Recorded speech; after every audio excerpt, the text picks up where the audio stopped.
안녕하세요. 피토스터디입니다. 수치 해석 21번 강의 연립 선형 방식의 검토입니다. 가면을 써서 값을 알 수 없는 미지수와 미지수를 연결하는 방정식이 이루는 연립 선형 방식의 근에 대해서 이야기할게요. 그리고 행렬의 대각 지배성을 알아보겠습니다. 연립 선형 방식의 정의입니다. x1부터 xn까지 총 n개의 미지수가 있고요. 이 미지수를 연결하는 방정식이 m개가 있습니다. 이와 같은 방정식의 집합을 연립선형 방정식 또는 연립방정식, 행렬방정식, 선형계라고 합니다.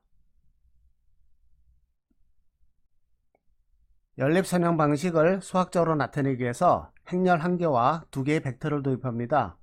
행렬 A는 개수 행렬이라고 하고요. X는 솔루션 벡터, B는 소스 벡터라고 합니다. 행렬 방정식의 최종 목표는요, 이와 같이 가면을 써서 값을 알 수 없는 해 벡터를 풀어서 명시적으로 값을 구하는 것입니다. 연립 방정식에서 소스 벡터가 0일 때를 호모제니어스 제차라고 합니다. 그러면 0이 아닌 경우는 논 호모제니어스 비제차라고 하죠. 호모제니어스인 경우에는 방정식은 x는 0이 항상 자명하게 주어집니다. 그러나 경우에 따라서는 제차 방식 AX는 0도 0이 아닌 해를 가질 수 있습니다. 이러한 경우는 고유가 문제와 연관되고요. 다음 장에서 다룰게요.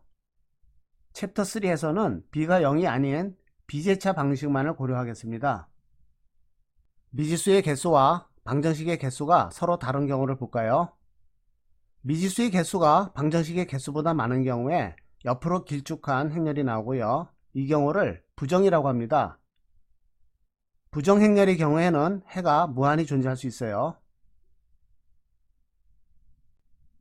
다음으로 미지수에 비해 방정식이 많은 경우에는요, 아래로 길쭉한 행렬이 나오고요. 이 방정식에 해가 존재하면 잉여라고 하고요. 해가 존재하지 않으면 모순이라고 합니다. 예를 들어 x 더하기 y는 3이 되면 다른 값은 가질 수 없죠. 이 경우는 모순이 되겠습니다. 이번 강의에서는요, 미지수의 개수가 방정식의 개수와 같거나 많은 경우, 즉 옆으로 길쭉한 행렬에 대해서만 고려하겠습니다. 수학에서 잘 알려진 크레머의 법칙을 볼까요? 행렬의 역행렬은요, 디터미넌트와 수반 행렬을 이용해서 나타냅니다. 이때 수반 행렬은요, 여인수 행렬의 트랜스포즈와 같죠. 그러면 x 벡터의 첫 번째 원소 x1은 1행과 소스 벡터의 곱으로 이루어지겠죠. 그런데 행렬 A의 1열을 소스 벡터로 치환한 경우에 행렬식을 보겠습니다. 행렬식 전개를 하면요, 첫 번째는 이와 같이 됩니다. 플러스고요, 세모가 곱해져 있고 1행과 1열을 소구한 소행렬의 행렬식이 구해지겠죠. 두 번째는 부호가 마이너스가 되고요, 네모가 곱해지고 2행과 1열을 소구한 소행렬의 행렬식이 구해집니다. 세 번째는 이와 같이 동그라미와 3행, 1열을 소구한 소행렬의 행렬식이 주어지겠죠. 소행렬의 행렬식은 라지 A 서브 11으로 쓰니까 이와 같은 식으로 표현되고요. 플러스 마이너스 기호를 흡수한 여인수 행렬을 이용하면 이와 같이 됩니다. 이것은 바로 첫 번째 1행과 소스 벡터를 곱한 것이죠. 그래서 x1은 이와 같은 식으로 나타냅니다. x2, x3에 대해서도 비슷한 방법으로 구하겠죠. 크레머의 법칙을 정리할게요. n/n 정사각행렬 A에 대해서 연립 방정식 AX는 B의 해는요, 크레머의 법칙으로 직접 구할 수 있습니다. 그런데 크레머의 법칙은요, 많은 연산을 요구합니다. 그래서 소형 문제에만 국한해서 사용됩니다.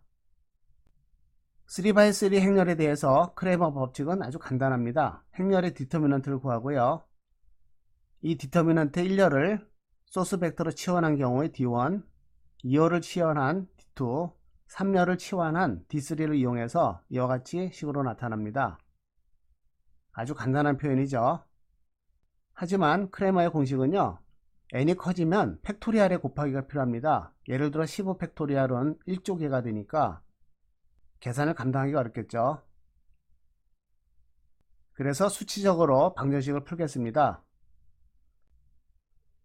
행렬 방정식 AX는 B를 푸는 방법에는요, 크게 두 가지가 있습니다. 직접법은요, 말 그대로 역행렬을 구하거나 다른 방법으로 한 번에 해벡터를 구하는 것입니다.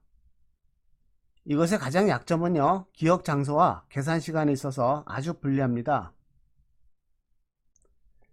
반복법 이터레이션 메소드는요, 처음에 해벡터를 x0로 추정합니다. 당연히 해가 아니겠죠. 그래서 적절한 방법으로 해를 보정을 합니다. 반복법을 사용하기 위해서는요, 전제 조건이 있습니다. 대각 지배성 다이고널 도미넌스라고 하는데요, 다이고널 원소의 절대값이 옵 다이고널 비대각 원소들의 절대값의 합보다 커야 합니다. 다시 말해서 대각선에 있는 원소는 다른 모든 것을 합친 것보다 커야 되겠죠. 말하자면 개미들이 모여도 공룡을 못 따는 것과 같습니다. 이러한 대각 지배성이 만족되지 않으면 수치에는 발산합니다. 그래서 특별한 방법을 고안해야겠죠. 수치 해석 21번 강의입니다. 시청해 주셔서 감사합니다.